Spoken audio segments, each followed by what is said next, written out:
Welcome back, Calculus 3 students. In this section, section 14.7, we're going to talk about maximum and minimum values.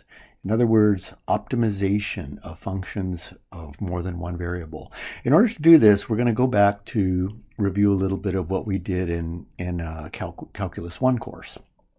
So in a Calculus 1 course, we start with the concept of local extreme values. Extreme values are either maximum or minimum values. So let's talk about local extreme values in R2. Okay, so in order to do this, let's take a look at the graph of a function. Suppose our function, we're looking at a function like this. It goes up, down, then up, comes down and levels off, and comes down a little bit. Okay, so here's our function. Let's say the function is defined on the interval from A to B. And let's identify some key points on this function. Let's identify along the x-axis C1, C2, C3, C4, and C5. At C1, we have what's called a local minimum value of the function. At C2, we have a local maximum value of the function. At C3, we're looking at a local min. At C4, we're looking at a local max. At C5, we're looking at neither a local min nor a local max. Okay. The points C1, C2, C3, C4, and C5 are called critical points. Critical points, or critical values. Let's call them critical points. And I'd like you to notice what happens at a critical point. At C1, we notice that f the prime of C1, the derivative at C1, does not exist. We notice that at C2, C3, C4, and C5, the derivative exists and equals 0. So we notice that at specifically, let's say at C2, the derivative equals 0. At C3, the same thing. At C4 and C5, the derivative is 0. Okay, so let's take a look and let's draw one at a horizontal tangent line at C5. So at C5, f prime equals 0. So it looks like f prime at a critical point does one of two things. It either equals 0 or does not exist. And that's true. In Calc 1, we learned a very, very important principle about the relationship between local extreme values and critical points. If f has a critical point, if f has a local extreme value, a local max, or a local minimum value, then let's do it this way. At x equals c, then x equals c is a critical point. This is the relationship between local extreme values and critical points. Okay. Now be careful, don't read this backwards. We can't read this backwards and say, if we have a critical point at x equals c, then we must have a local max or min there. Look at look at what happens at x equals c5. c5 is a critical point. The derivative is 0 there, but we have neither local max nor local min. This is a very common mistake made by students. So caution, don't read this theorem backwards. Caution, don't read this backwards. Don't read this backwards. I'll give you a specific example. So for a specific example, if you have y equals x cubed plus 1, a very simple graph, x cubed plus 1, a cubic polynomial,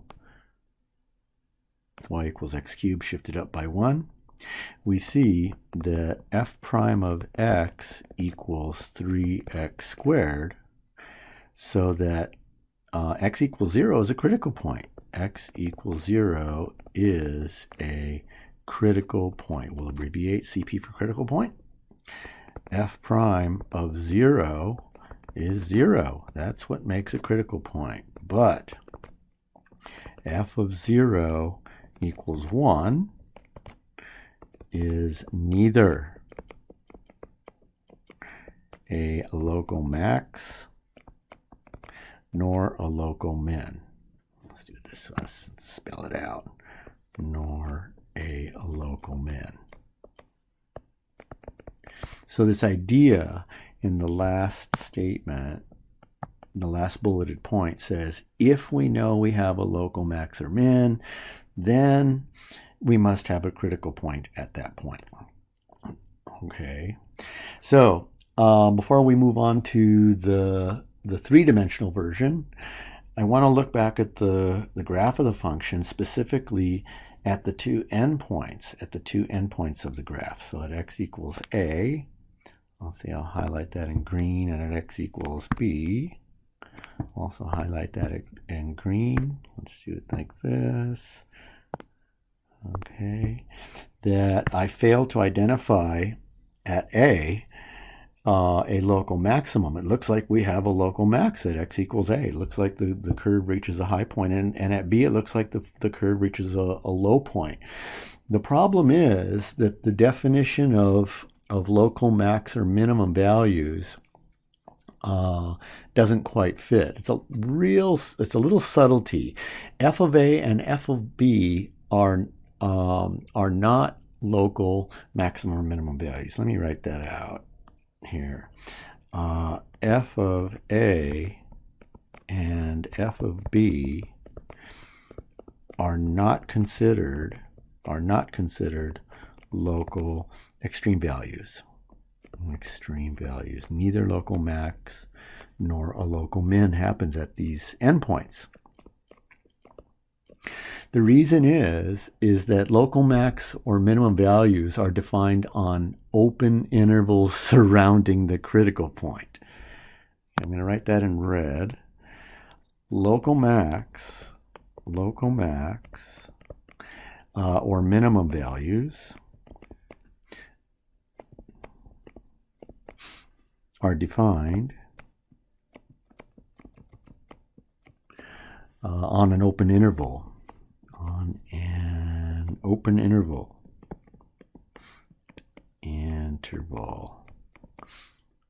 Surrounding a critical point. Surrounding a critical point. Okay, so let's look back at our graph and take a look at what that idea means. Notice that at C1, I can put a little open interval that contains C1, and the function takes on a local minimum value for all x values in that little open interval surrounding C1. I can do the same thing for each of the points C2, C3, C4, and C5, even though C5 is neither local max or min. I'm just isolating C3 here. I can draw a little open interval. I'll clean it up a little bit. I can draw a little open interval surrounding C3, where in that open interval, the function takes on a minimum value.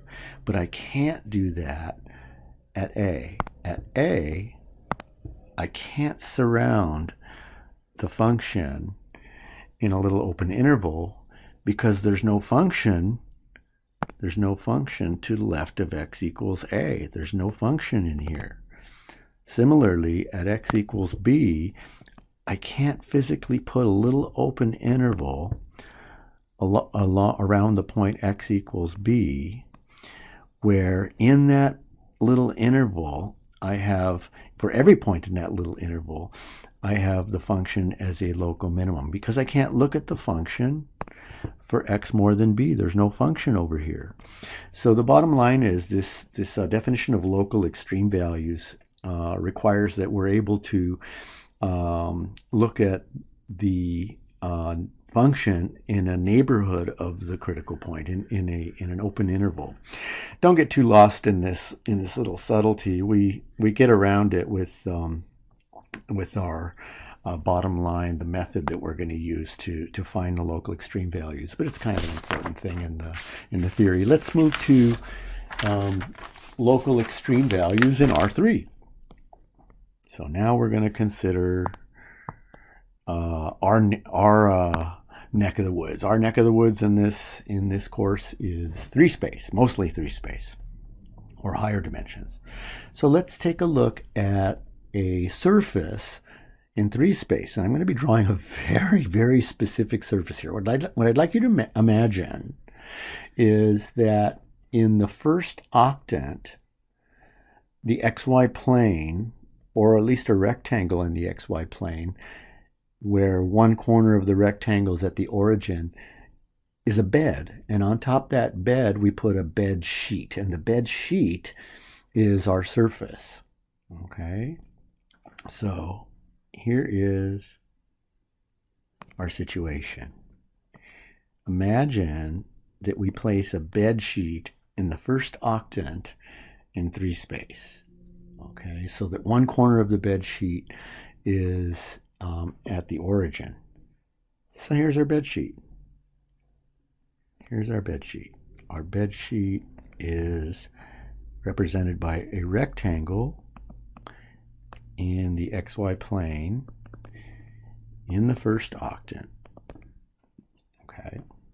Then I'm going to do a few things with this flat surface. At a point P, I'm going to imagine a small child is standing on the bed, but under the bed sheet. Okay, so at a point in the first octant, on the bed sheet in the first octant, I'm going to imagine a small kid is standing on the bed underneath the bed sheet. So when he does that, he forms a lump in the bed sheet, and that lump becomes part of the surface. Okay, so there is an image of the surface being pushed up at the point P. And let's say that point P is right here. He is standing at the point P. Let's call it the point P1. And at another point, P2 in the XY plane on this sheet, a taller kid is standing on the bed. He's standing on the bed, but under the bed sheet. Okay, so he's going to form this sort of second ghost sheet on the bed. Okay, and that corresponds to this guy standing at P2. Now then imagine that on top of the bed sheet, at some other third point, we're going to put a really heavy bowling ball on the bed sheet. If we put the bowling ball on the bed sheet, what'll happen is it'll form a depression in the bed sheet. Let's say we have a really soft bed. If we place a bowling ball at a point on this bed sheet, let's say on the bed sheet at the point P3, we get sort of a hole in the surface at P3.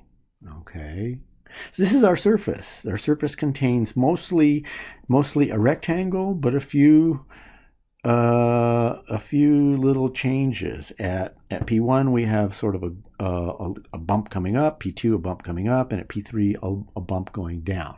The points P1, P2, and P3 are called critical points.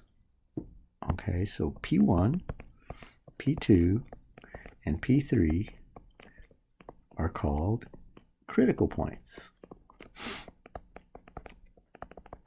Direct analogy to the critical points in the Calc 1 case. I'd like you to notice what happens, let's say, at the critical point P1. At the critical point P1, I can draw a line, a tangent line to that bump that's parallel to the y-axis. And the slope of that tangent line will be the partial derivative with respect to y of the bed sheet. So, of course, we're assuming that the bed sheet has equation z equals some function of x and y. And at that point, P1, the derivative with respect to y is 0. Also, notice that at P1, if I were to draw a little tangent line in the x direction, the slope with respect to x will also be 0. So it appears that we're getting the corresponding thing in 3 space happening that we had in 2 space, that the derivatives, the partial derivative with respect to x at a critical point and the partial derivative with respect to y at the critical point, they're both equal to 0. Okay. It could also happen that if one of the kids were, let's say, not standing under the bed sheet, but pushing up on the bed sheet with a, let's say just with one of their fingers, we'd have a sharp point. So the derivative, one of these two derivatives would not exist. So we're getting the same, we're getting the same conclusion that we got in the Calc 1 case. We're getting that the conclusion that if f has a local extreme value, local max or local min, extreme value at a point P, then the point P, looks like a D, is a critical point. That is f prime, there's not primes, they're partial derivatives, f sub x equals 0 and f of y equals 0. Or it's possible that one of these doesn't exist. Or f sub x, let's say it, let's be more careful about this. Let's see, or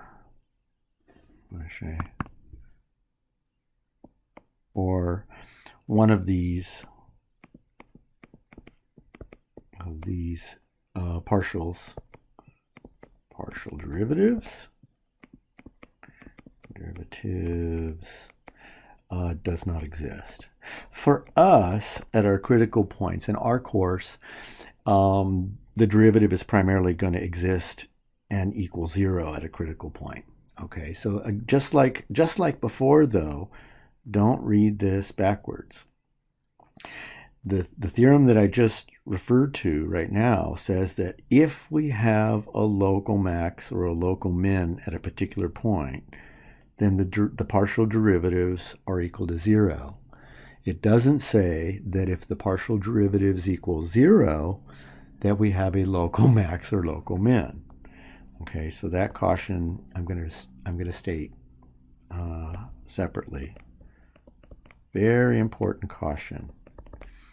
Don't read this backwards.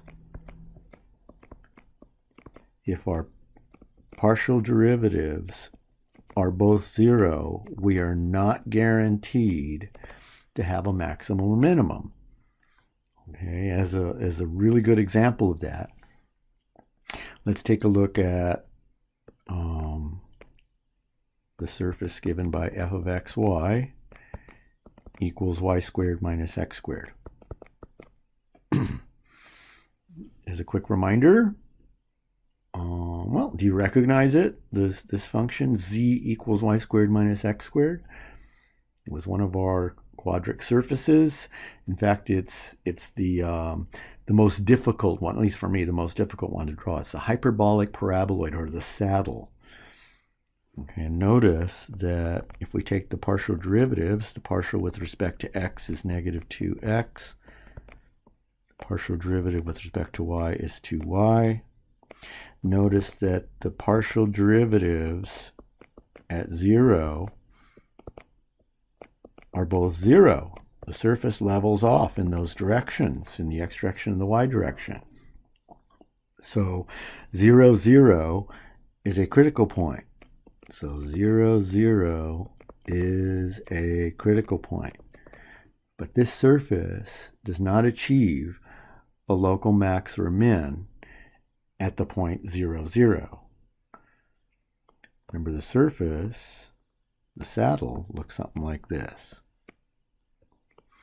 A really quick picture of the hyperbolic paraboloid. The saddle, this function, looks like this. Oops. Let's get some axes in here. So here's the y-axis coming through, z-axis coming through at the origin, x-axis coming out toward us and going out behind us. So here's our function. Notice that at the origin we have neither a local max nor a local min. So x equals 0, 0 is a critical point, but f has neither a local max nor a local min at the origin. Okay, so the real important thing is, we don't get too lost in all this. The important thing is, if we have a local max or min, that means if we have a high point or a low point on the curve, then it must happen that we have a critical point there. But the reverse is not true. Okay, so it's not enough to set the derivatives equal to 0 to locate extreme values. We need more. If it was, then we would be almost through with this section. Okay, so let's polish this up a little more. What I'd like to do is go back to Calc 1 and talk about absolute extreme values. Absolute extreme values.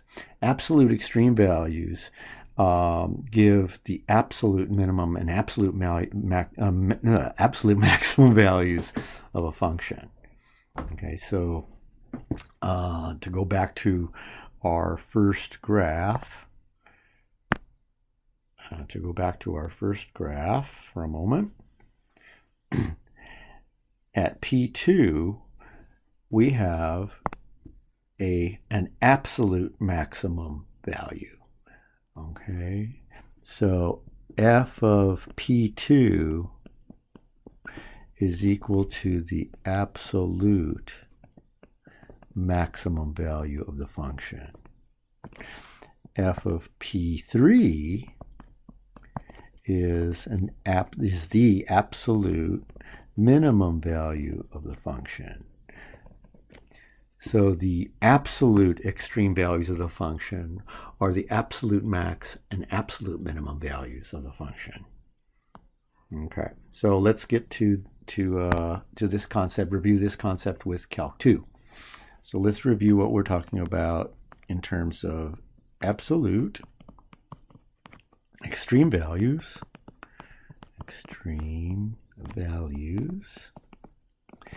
in R2.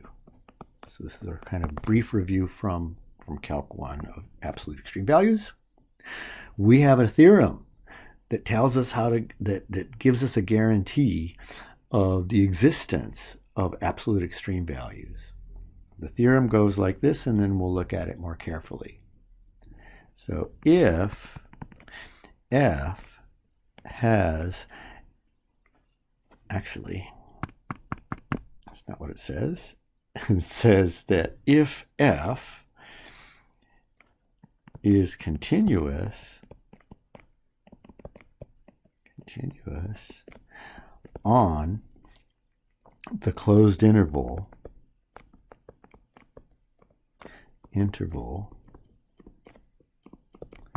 AB, then f has both an absolute maximum and an absolute minimum value.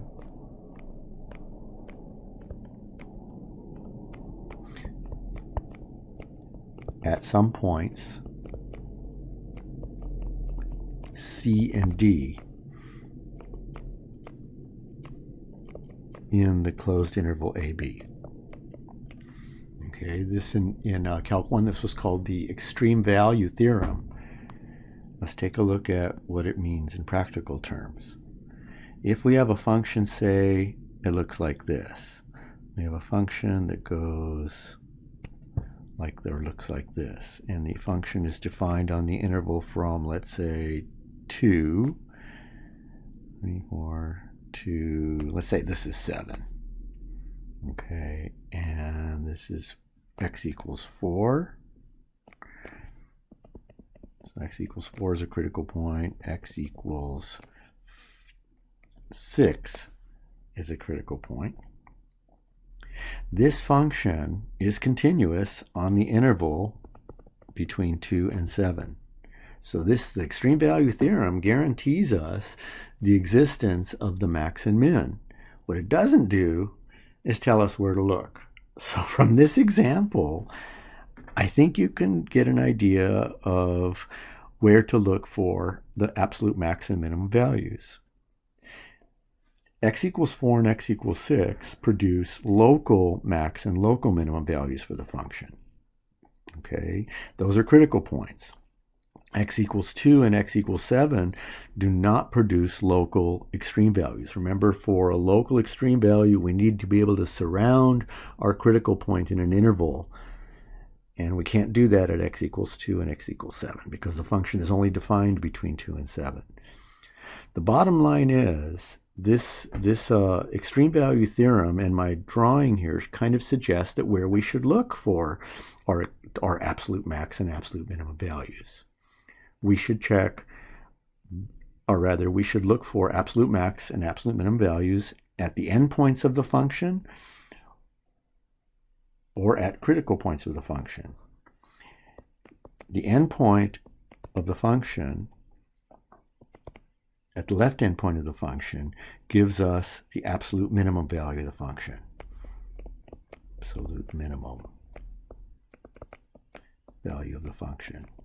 The absolute maximum value occurs at the critical point x equals 4. So from Calc 1, what we usually did is we identified these two values by creating a short list of values, a small chart of values. We considered x and f of x, and we found the values of the function at the endpoints and the critical points and compared those values for absolute max and absolute minimum values. Let's say, let's get some actual numbers here. That might be kind of weird, but let's say x equals 1. Let's say this, y equals 1. Let's say this is y equals 2. And here's y equals 3. F of 2 is 1. F of 4 is 3. F of 6 is 2. And f of 7 maybe looks like about 2.5. So the method that we used in Calc 1 says construct a short list of values from which we pick our maximum and minimum values. We find the y values at the endpoints. We find the y values at the critical points, and we compare those y values. The absolute minimum is clearly f of 2, which is 1. The absolute maximum is clearly f of 4, which is 3. This idea extends exactly into R3. In order to do this, though, we need to kind of extend the idea a little bit of a closed interval in 2 space to the corresponding thing in 3 space. In 3 space, we're not looking at closed intervals. We're looking at closed sets of points in the xy plane.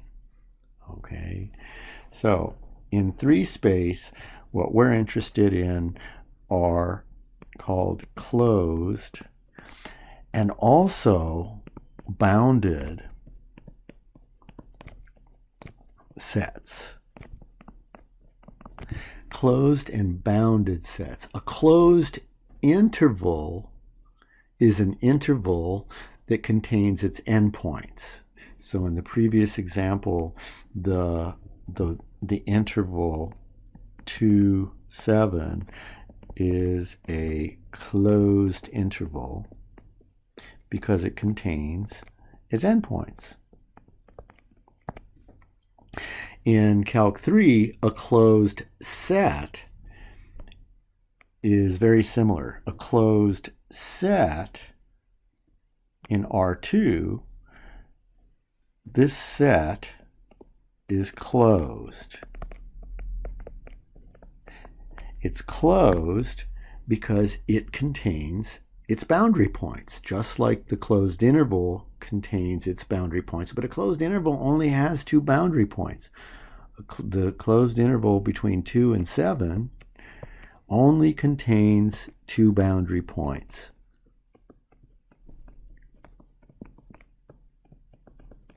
In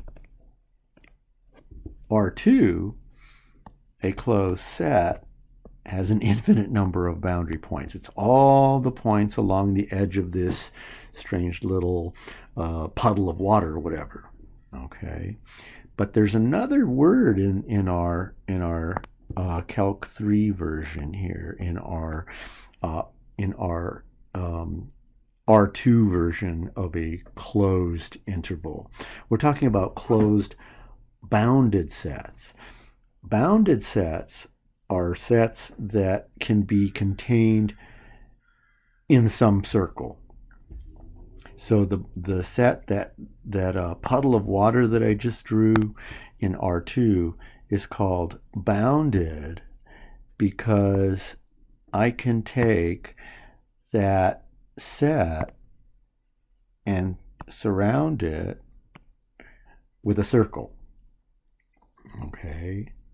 If I couldn't draw a circle around my set, the set would still be closed because it contains all its boundary points, but it wouldn't be bounded. So an example of a set in R2 that's closed but not bounded is the entire first quadrant, including the positive x-axis and the positive y-axis. This set is closed because it contains all of its boundary points, but not bounded. Oops, let me get rid of this shape monster. Closed, but not bounded. It is closed. It contains all its boundary points. So if you're concerned about that, and you think that, oh, what about really far off into quadrant, the first quadrant, where are the boundary points there? There are none. But this set does contain all of its boundary points. All of its boundary points lie along the positive x and positive y axis. So to get around this little problem of we could have an infinite sized set that's closed, we insist that we're in Calc 3 here. Now we're only talking about sets that are both closed and bounded.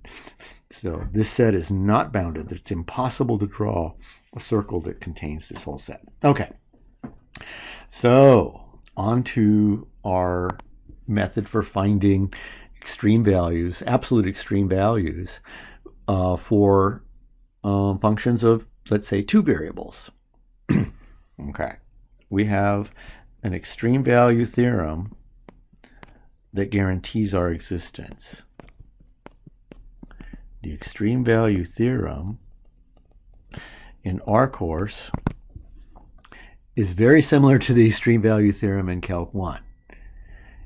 It says, if f is continuous, now we're talking about f of xy now, continuous, and we're really talking about a function of x and y, on a closed, bounded set D in R2, then f has both an absolute max and an absolute min. F has both an absolute max and an absolute min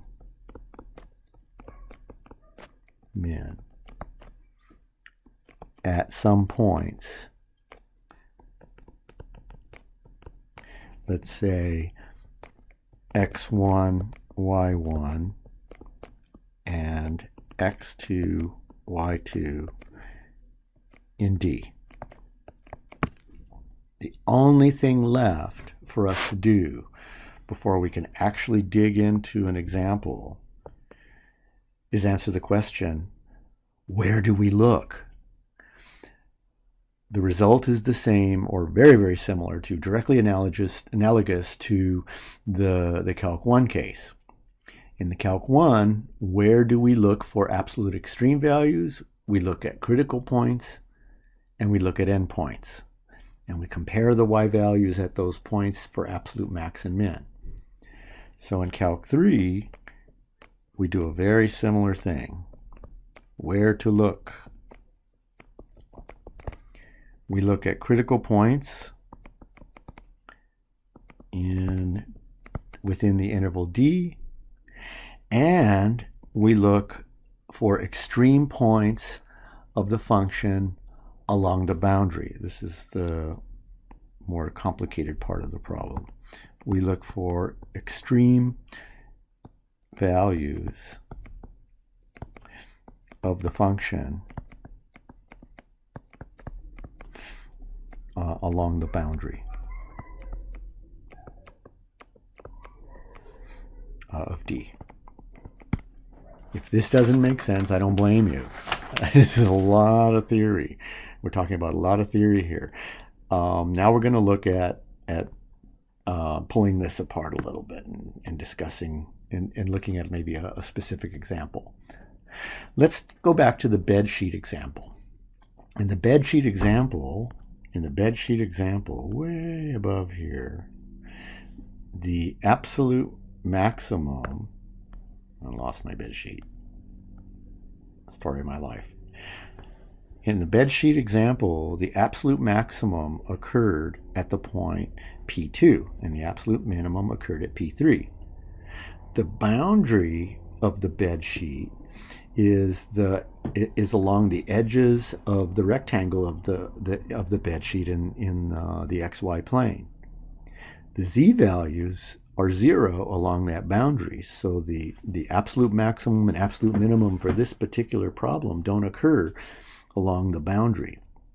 So what do we mean by checking the function along the boundary. What do we mean by checking the z-values along the edge of the bed sheet?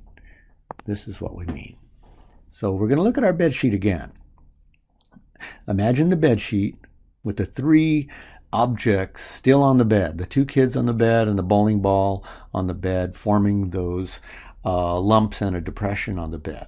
But also we have a couple of siblings, other siblings, that are approaching this problem, and what they're going to do is physically pull up one each on the corners of the bed sheet while the two kids and the bowling ball are still in place.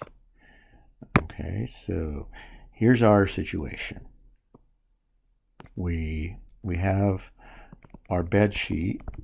It's located in the first octant. It used to look like this before any of this happened. Then we put the two kids standing on it and the bowling ball. But now we're going to have additionally two siblings, separate people, pulling up on the bed sheet at a couple of corners. One of the siblings is going to pull up the bed sheet at this corner and pull it up as such. Another one is going to pull up the bed sheet, not quite as high, but still on the corner, say up to there. So our bed sheet, if there weren't any kids standing on it, or if there weren't no bowling ball on it, would look like this now. Okay. But we still have the kids standing on the bed sheet and the bowling ball on the bed itself. So the first kids is going to form a peak on the bed sheet that looks like this. Okay. So he's still standing on the bed at the point P1. Point P1 on the bed is down here. Let's say right here. Still on the bed, P1. The second kid is still standing on the bed at the second point. Okay, there's the bed. The lump on the bed sheet formed from the second kid. Second kid is standing at, let's say, P2. And so there's the lump from the second kid. But the second kid doesn't produce the absolute max anymore. The absolute max occurs at this point. It occurs at the tip of where that additional sibling is pulling the bed sheet up. The bowling ball still leaves its depression in the bed. The bowling ball still leaves the depression on the bed. The depression left by the bowling ball came up a little bit, but the absolute minimum value of the function still occurs at the point P3 where the bowling ball was placed. But the new absolute maximum occurs along the boundary of the bed sheet. This is the new absolute max. So since the bed sheet was changed, the shape of the bed sheet was changed along the boundary, we now have to check along the boundary for a possibility of having an absolute max, and that's not a critical point. The only critical points to this function are the critical points P1, P2, and P3 formed by the two kids and the bowling ball. Okay. One more quick change to our bed sheet before we dig into our example to pull all this stuff together. Now, assume that we have an additional sibling, a parent maybe, coming in and getting involved here. And a parent is going to pull the edge of the bed sheet up at still an additional point. And let's say the parent is going to stand at this place. I'm going to identify in blue. So the parent will stand at this edge right here and pull the bed sheet up at this point here to a certain position.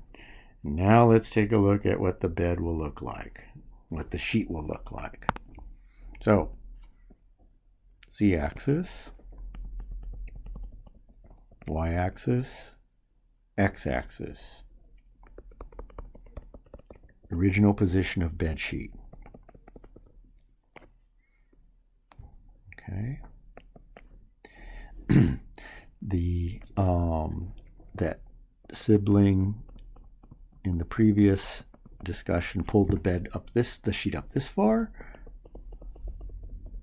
The other sibling pulled it up this far. Parent is coming in and pulling up the bed sheet just along the edge, say that far. So the shape of the bed sheet will look something like this in the YZ plane. The shape of the bed sheet from the other sibling pulled up here. Here's our bed sheet. Here are the lumps from the kids. First kid, second kid, bowling ball.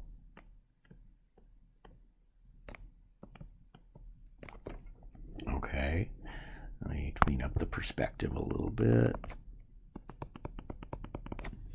So where does the absolute minimum occur? Still right here. The absolute minimum still occurs where the bowling ball was placed. So this is still the absolute minimum. The absolute maximum now occurs in a very different place. The absolute maximum of this height of this sheet, the absolute maximum height of the sheet now occurs along the boundary of the sheet in the YZ plane. Now, the curve in the YZ plane can take on the form, let's say u equals some function of y. At that absolute maximum, u prime, not a partial derivative, just an ordinary derivative, u prime of y equals 0. We determine that the absolute maximum occurs by using our Calc 1 on the boundary, or at least specifically at the boundary point, at the boundary, not point, but the boundary curve that lies in the YZ plane. So here's our bottom line. If we're looking for the maximum, absolute maximum, and absolute minimum values of a function of two variables, we look for critical points. We look for the points P1, P2, and P3 in this example within the boundary, not on the not in along the boundary, but within the domain. We find the z values at those points. We find the heights of those at those points. Then we separately check the curve along the boundary using Calc 1 for extreme values along that curve, and then compare all the z values together to see which one is the absolute max and absolute minimum value. Okay, so we're going to do one example to end this section. One actual, we're going to actually optimize one specific function. Now would be a perfect time for you to take a break, pause the video, or you can keep watching for our last example.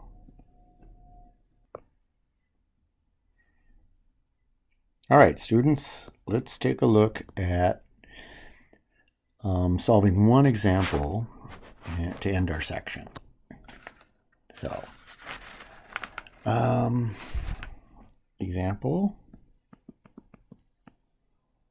find the absolute maximum and minimum values of f. Find the absolute maximum and minimum values of the function f on the domain D, capital D. Okay, the function f of xy is 3x squared plus 2y squared minus 4y. The domain D is the region bounded by a particular parabola and a line. The region D is the region bounded by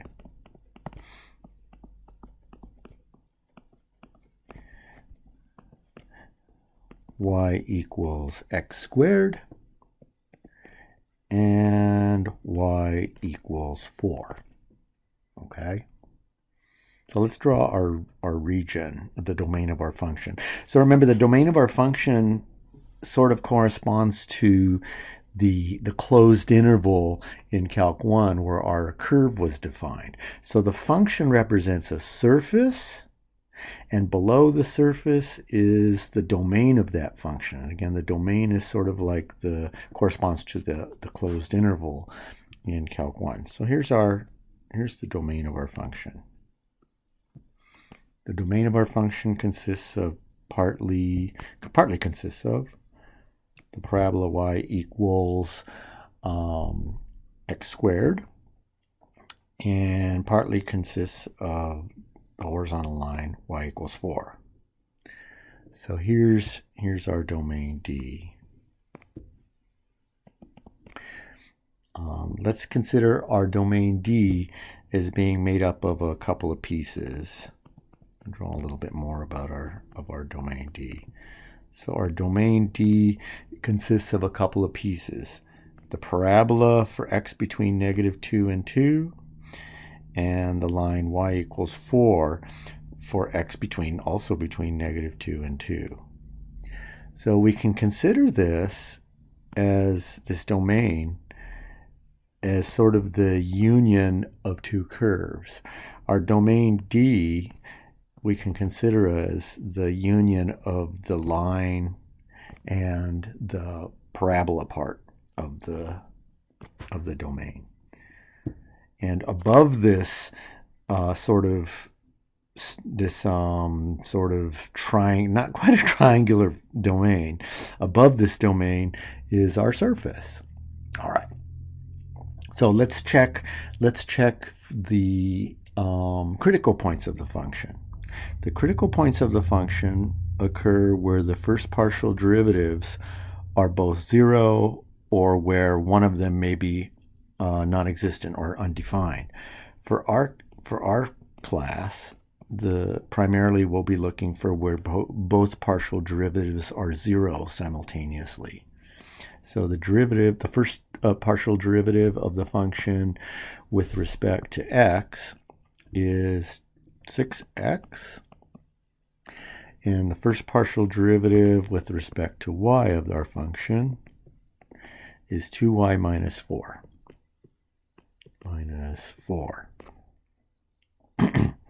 It's not 2y minus 4, it's 4y minus 4.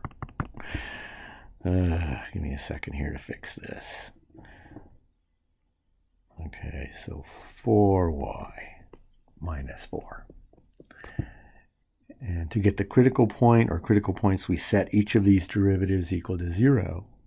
So if we set 6x equal to 0, we get x equals 0. If we set 4y minus 4 equal to 0, we get 4y equals 4, which says that y equals 1. So our only critical point is the point 0, 1. So if we look back at our domain D, the upper edge is at y equals 4. 1, 2, 3, 4. And our critical point lies within our domain. It's at the point 0, 1. the value of the function at that critical point is one of the possible values of our absolute max and absolute min.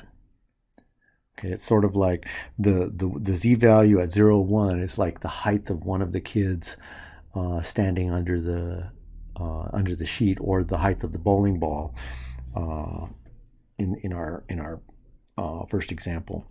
So f of 0, 1, if you substitute x equals 0 and y equals 1 into our function, you get -2. Remember, our function is 3x squared plus 2y squared minus 4y. This is the function we're optimizing. So f of 0, 1, we get by substituting x equals 0, y equals 1, and we get -2. So that's one candidate for absolute max and absolute min. Most of our work doesn't occur at the critical points. Most of our work for the critical points, for the values of the function at the critical points, all we do is set the derivatives equal to 0 and evaluate the function at those points, the points that result.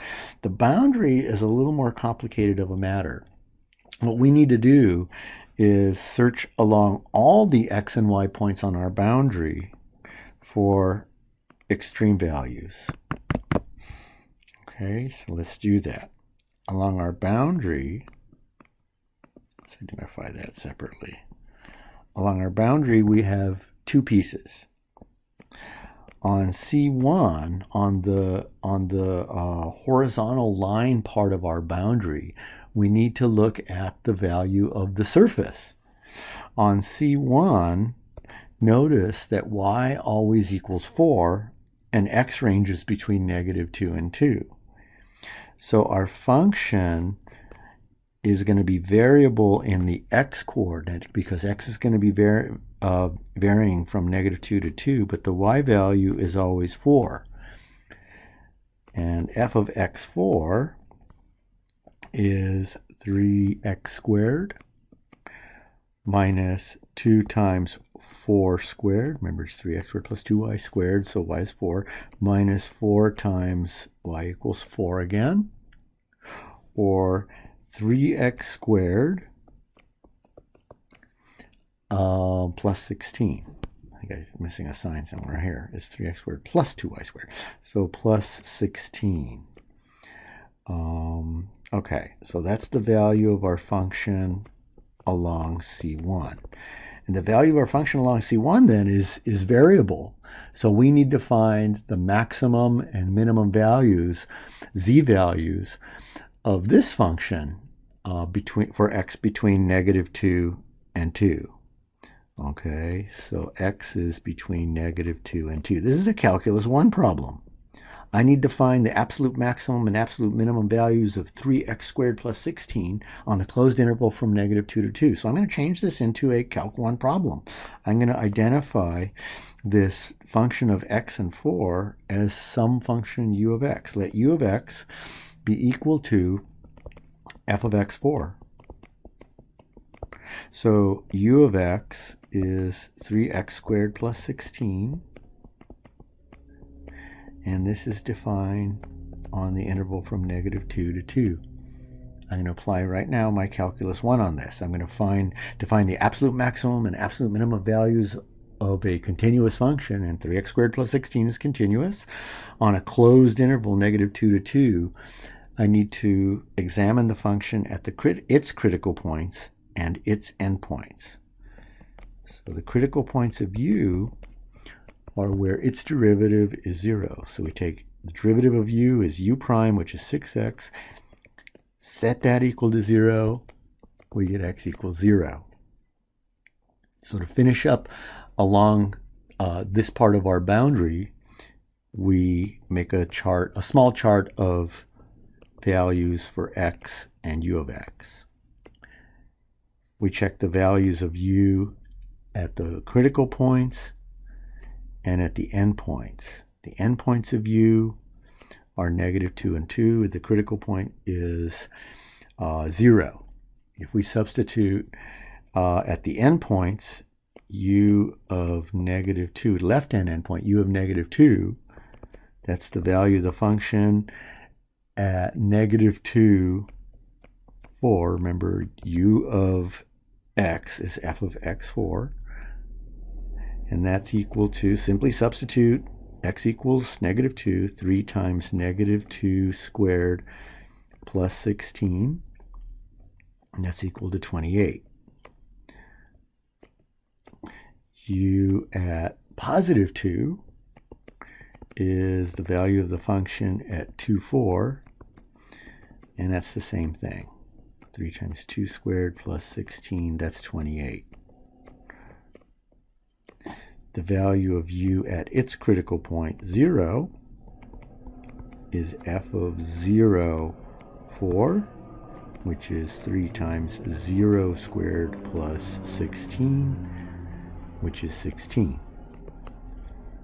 Okay, so we've completed our analysis of part of the boundary of the function f of xy on part of our boundary, and we get these 3 possibilities for extreme values. Next, we finish up the boundary. Let's take a look at the values of our function on C2. On C2, we're looking at the y values equaling x squared. On C2, y equals x squared. On C2, y equals x squared. So on C2, I'm looking at examining the value of our function at x and y equals x squared. Well, f of x squared, because remember our function, our actual function values, our actual function is 3x squared plus 2y squared minus 4y. And we're looking at evaluating or optimizing this function along C2. Okay, so, oops, oh my goodness. So keep in mind our function. I don't think it's going to work. Okay, I may have to just recopy our function. Sorry, folks, I'm still getting used to this smart pen here. 3x squared plus 2y squared minus 4y. Okay, so remember our function x and y equals x squared plus 2y squared minus 4y. My lectures should become a little smoother as we go along, folks. Okay, so here is, just as a reminder, our original function. So f of x and x squared, let's see if I can move this down a little bit. Okay. Along our boundary, we're looking at f of x and x squared. It's x squared, back to black ink, x squared plus 2 times y squared, but y equals x squared. So 2y x squared squared minus 4y, but y equals x squared. Okay. This function is 2x to the 4th minus x squared. Wondering if I miscopied our function. I sure did. Our function, sorry, has an additional coefficient of 3. Okay, so it's 3x squared. Okay, so this is fine now. So the value of our function along C2 is f of x comma x squared, which is equal to 2x squared, 2x to the 4th minus x squared. This is defined for x on the interval between -2 and 2. Remember, our boundary is defined for x between -2 and +2, no matter what part of our boundary we're on, it's either C1 or C2.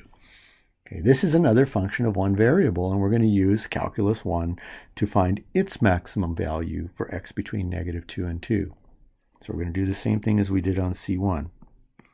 let's consider letting a new function v of x be 2x to the fourth minus x squared on the interval from -2 to 2. Okay, so let's apply our calc 1 to this function. So v prime of x, to look for the critical values, v prime of x is 8x cubed minus 2x. We set this equal to 0 to identify critical values. Factoring 2x times 4x squared minus 1 equals 0. Continuing to solve, we get x equals either 2x equals 0, which gives us x equals 0 as one potential value. Critical point, 4x squared equals 1, gives us x squared equals 1/4. Finally giving us two additional values for x equals plus or minus 1/2. Okay, so just as before, just as we did above, we construct the small list or short list of potential values for absolute max and absolute min of our new function v of x. Those values are, to construct our small short list, x versus v of x, -2 left-hand endpoint, -1/2 critical point, 0 critical point, another critical point, 1/2, still another critical point, and our right endpoint, 2. Our job is to find the values of this function, v of x, at those 5 values. Those are the values of v at the critical points of v and at the endpoints of v. Okay, so let's compute the value of v.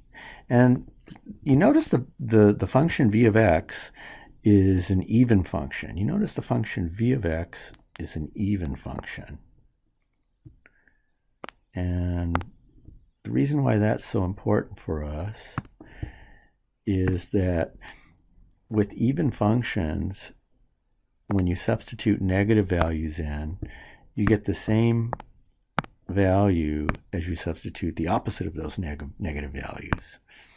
Okay, so what I'm trying to do is I'm trying to move my function v of x down. I guess it's not going to work. Nope, it's not. Oh, it did.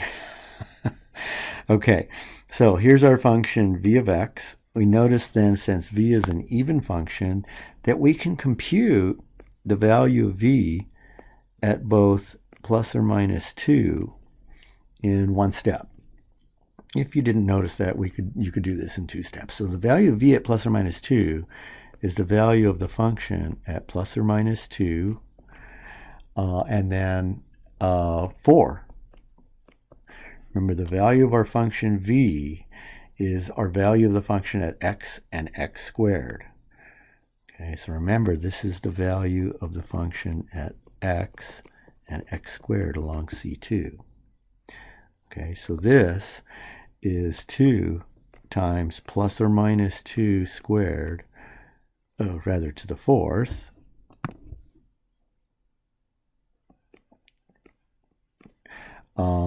minus plus or minus 2 squared, or 2 times 16 minus 4, or 32 minus 4, which is 28. So the value of v at the endpoints is 28.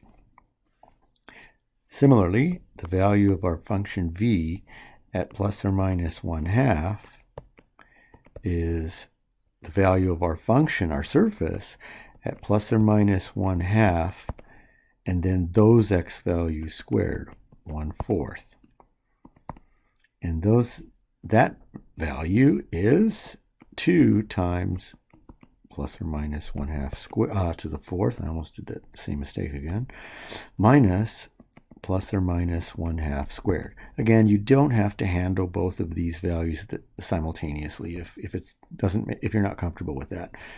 So this is 2 times 1/16 minus 1/4, or 1/8 minus 1/4, or 1/8 minus 2/8, or negative 1/8. So the value of our function v at plus or minus 1/2 is minus 1/8. Finally, the value of v at 0 is the value of the function at 0, and 0 squared is 0. Okay. Now we're ready to pull all this together. What we've got is, even though it looks like kind of a long list, is we have a short list of possible values for absolute max and absolute min, starting with the value of our function really early on at our critical point. I'm highlighting green. We also have the values earlier of the function along part of our boundary. On the part of our boundary, specifically C1, the horizontal part of our boundary. And what we just finished doing with v is examining the values of our function along the second part of our boundary.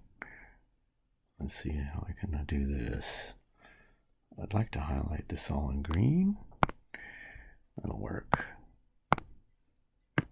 And this little bit here in green also. So everything that we need to consider now is highlighted in green. What we're going to do is pull all of these green z values together in one final chart. What we do is we construct a short list of x and y values and the corresponding z values, and that short list is constructed from the green values. So from the first part of our boundary, we're looking at the points plus or minus 2 for x and 4 for y, and the point 0, 4. So we're looking at negative 2, 4 as one possible point, positive 2, 4, and 0, 4. The z values at those points are 28, 28 again, and 16. 28, 28 again, and 16. Then from our the second part of our boundary, we're looking at that second part that didn't that didn't store as green. So let me do this. There, that's better. We're looking at the points let's see, I feel like I'm missing a point. Give me a second here. No, it's okay. Okay, we're looking at the point 0, 0. Oops, no more green. We're looking at the point 0, 0, and plus or minus 1/2 and 1/4 for y. So minus 1/2, 1/4, and 1/2, 1/4 for y. So at 0, 0, we get a z value of 0. At plus or minus 1/2, 1/4, we're looking at a z value of negative 1/8. There's only one more point to consider. From the second part of our boundary, we noticed that I didn't consider the value of the function at plus or minus 2, 4. That's because that was already considered in the first part of our boundary. So when we consider our boundary, sometimes we're going to have looking at the z-values on our boundary, sometimes we're going to have some overlap. You don't have to consider the same points twice. But there is one more point to consider. What point did we not consider? The values, the z-values you see in this chart so far are all the potential z-values for absolute max and absolute min that occur along the boundary of our function.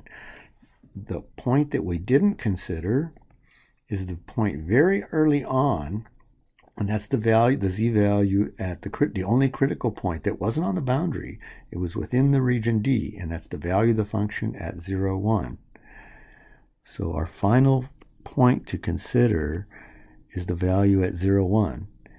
And the z-value at 0, 1 was -2. Okay. This short list of 7 z-values is where we're going to find our absolute max and absolute minimum value. We notice then that the absolute maximum value of our function occurs at 2, 4 and at -2, 4. So the absolute value of our function occurs at 2 points, plus or minus 2, 4. And that equals 16. Oh, sorry, 28. Not 16. And the absolute minimum doesn't occur on the boundary. It occurs at the critical point, the only critical point, 0, 1. The absolute minimum value of our function is -2. And that's our solution. Okay. If you find that you need just the example to get started on homework, to see this example again, it starts at 49 minutes 18 seconds. So if you want to skip to 49 minutes 18 seconds, you can see a repeat of all or part of this example, and I think this should get you started with homework on this section. Okay, so that's it for now. This was section 14.7, and feel free to get started on homework as soon as possible, okay? And then I'm looking forward to talking with you again.